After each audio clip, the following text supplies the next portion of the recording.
Hello everyone, welcome to my daily blog. তো এই যে ক্লিপটা দেখতে পাচ্ছ, এটা হচ্ছে আগের দিন রাতের।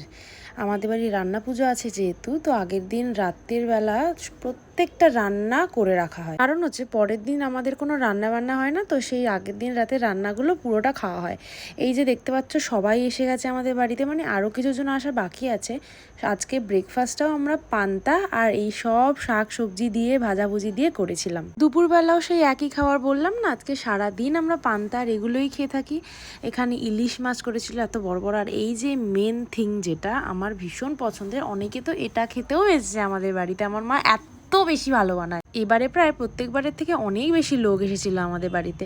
তো মা আজকে পায়েসও করেছিল, সেটা খাচ্ছিলাম বিকেলবেলা, আর জামা কাপড় গোছাচ্ছিলাম। ইতিমধ্যেই যারা এসেছিল সবাই বিকেলবেলার দিকে যে যার বাড়ি চলে গেল। তারপর আমার কাকা নিয়ে এসেছিল এতগুলো মিষ্টি, এগুলোই একটু একটু খেয়ে দেখছিলাম কোনটা ভালো। আজকের ব্লগটা এখানেই শেষ করলাম, টাটা।